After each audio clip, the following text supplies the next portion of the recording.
નમસ્કાર. આજે આપણે ટાઈપ 2 ડાયાબિટીસની સારવારમાં આવેલા એક ખૂબ જ મોટા ફેરફાર વિશે વાત કરવાના છીએ.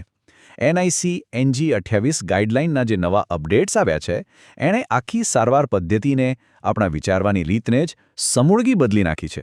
તો ચાલો આ જે અગત્યના ફેરફારો છે એને જરા વિસ્તારથી સમજીએ.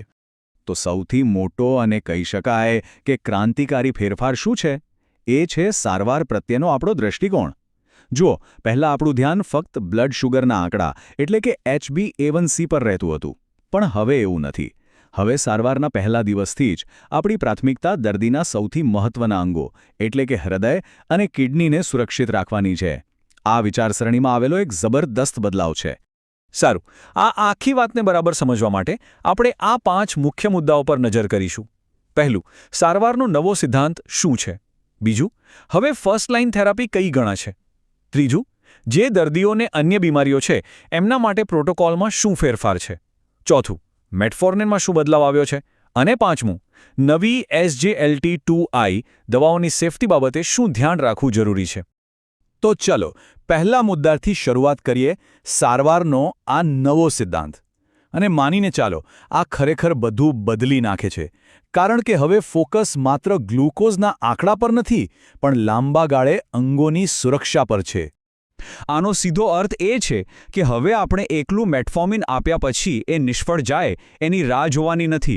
ના, હવે શરૂઆતથી જ 2 દવાઓનું કોમ્બિનેશન એ જ નવી સ્ટાન્ડર્ડ સારવાર ગણાશે. ચાલો, હવે બીજા મુદ્દા પર આવીએ, નવી ફર્સ્ટ લાઇન થેરાપી. અને કદાચ આપણી રોજિંદી પ્રેક્ટિસમાં આ સૌથી મોટો અને વ્યવહારુ ફેરફાર સાબિત થશે.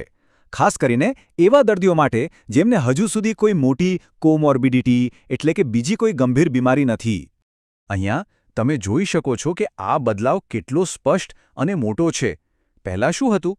આપણે ફક્ત મેટફોર્મિન સ્ટાન્ડર્ડ રિલીઝ એટલે કે SR થી શરૂઆત કરતા હતા. પણ હવે નવા 2026ના પ્રોટોકોલ પ્રમાણે સારવારની શરૂઆત જ 2 દવાઓના કોમ્બિનેશનથી થશે. મેટફોર્મિન મોડિફાઈડ રિલીઝ MR અને એની સાથે એક SGLT2 ઇન્હિબિટર. તો મતલબ કે હવે સારવાર એક ગોળીથી નહીં પણ 2 અલગ અલગ દવાઓથી શરૂ થશે. અને ફરીથી યાદ રાખીએ, આનો હેતુ માત્ર શુગર કંટ્રોલ કરવાનો નથી. એનાથી પણ મોટો ઉદ્દેશ્ય છે લાંબા ગાળે દર્દી દવાને સારી રીતે સહન કરી શકે અને સૌથી અગત્યનું, એમના હૃદય અને કિડનીને સંપૂર્ણ સુરક્ષા મળે. ઓકે, હવે ત્રીજા વિભાગ પર આવીએ. અહીં આપણે એવા દર્દીઓ વિશે વાત કરીશું જેમને હાઈ રિસ્ક છે અને એમના માટે ખાસ તૈયાર કરાયેલા સારવારના પ્રોટોકોલ્સ શું છે? જે દર્દીઓને હાર્ટ ફેલ્યુઅર છે એમના માટે ભલામણ એકદમ સ્પષ્ટ છે. સારવારની શરૂઆત મેટફોર્મિન MR અને SGLT2 ઇન્હિબિટર્સથી જ થવી જોઈએ. કારણ કે સંશોધનોએ સાબિત કર્યું છે કે SGLT2 ઇન્હિબિટર્સ આવા દર્દીઓમાં હોસ્પિટલમાં દાખલ થવાના જોખમને નોંધપાત્ર રીતે ઘટાડે છે. હવે જે દર્દીઓને પહેલેથી જ કાર્ડિયોવાસ્ક્યુલર ડિઝીઝ એટલે કે CVD છે, એમના માટે આપણો અભિગમ વધુ આક્રમક રહેશે. અહીં આપણો ટાર્ગેટ ટ્રિપલ થેરાપીનો છે. પહેલા મેટફોર્મિન MR, પછી SGLT2 ઇન્હિબિટર અને એની સાથે સેમાગ્લુટાઇડ. અને ફરી અહીં ધ્યેય માત્ર સુગર કંટ્રોલ નથી, પણ ભવિષ્યમાં હાર્ટ એટેક અને સ્ટ્રોક જેવા બનાવોને સક્રિય રીતે રોકવાનો છે.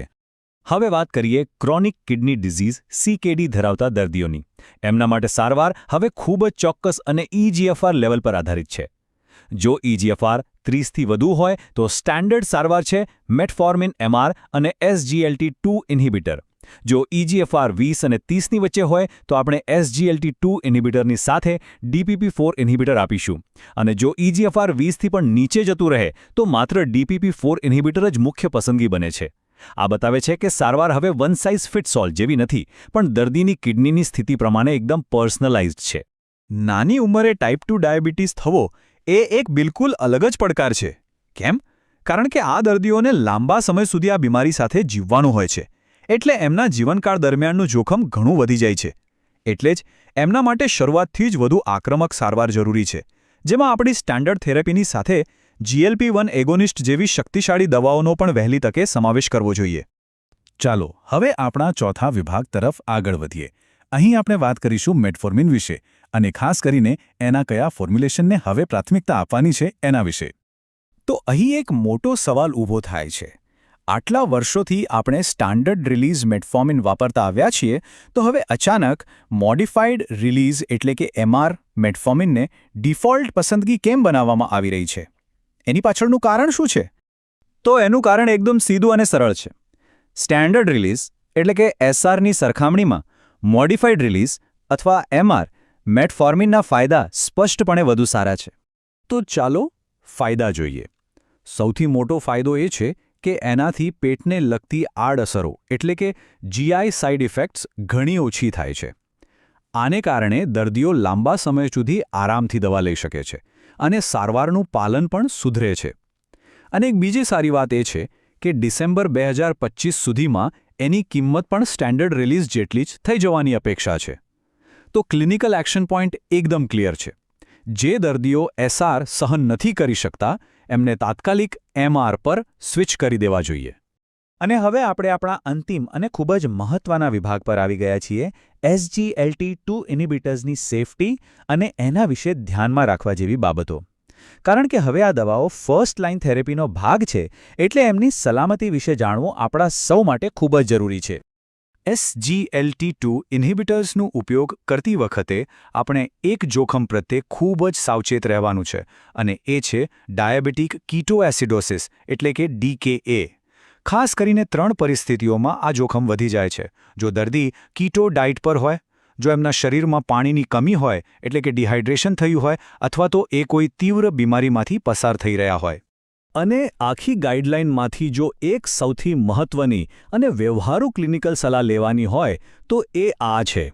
જો કોઈ દર્દી કીટો ડાયટ શરૂ કરે તો SGLT2 ઇન્હિબિટર તરત જ બંધ કરી દેવું. આ એકદમ સ્પષ્ટ અને બિનવાટાઘાટપાત્ર એટલે કે નોન નેગોશિયેબલ સૂચન છે. અને એક વાત યાદ રાખીએ, આ નવા અપડેટ્સ માત્ર નવી દવાઓ ઉમેરવા વિશે નથી, પણ જૂની બિનજરૂરી દવાઓ બંધ કરવા વિશે પણ છે, જેને આપણે ડી-પ્રિસ્ક્રાઇબિંગ કહીએ છીએ. જ્યારે આપણે SGLT2 જેવી નવી અને વધુ અસરકારક થેરાપી શરૂ કરીએ ત્યારે ખૂબ જરૂરી છે કે આપણે જૂની દવાઓની સમીક્ષા કરીએ. ખાસ કરીને ઇન્સ્યુલિન અને સલ્ફોનિલ યુરિયા જેવી દવાઓ જે હાઇપોગ્લાયસેમિયાનું જોખમ વધારે છે એને જરૂર પડે બંધ કરવી જોઈએ. અને છેલ્લે આ ચાર્ટ આ બધી જ માહિતીને એકસાથે રજૂ કરે છે. આ છે નવો 2026નો ટ્રીટમેન્ટ એલ્ગોરિધમ. આમાં સ્પષ્ટપણે બતાવવામાં આવ્યું છે કે જે દર્દીને કોઈ કોમોર્બિડિટી નથી, એમનાથી લઈને જેમને હૃદયરોગ, હાર્ટ ફેલિયર કે કિડનીની બીમારી છે, એ દરેક માટે સારવારનો રસ્તો કેવો રહેશે. કહી શકાય કે આ એક જ સ્લાઇડમાં આખી નવી ગાઈડલાઇનનો સાર આવી જાય છે. માહિતી સારી લાગી હોય તો વિડીયોને લાઇક કરો, તમારા દરેક મિત્રોનો વિડીયો શેર કરી દો. મારું નામ છે doctor Karan Mandali, your medical officer. આપણે મળીશું નેક્સ્ટ વિડીયોમાં. Thank you.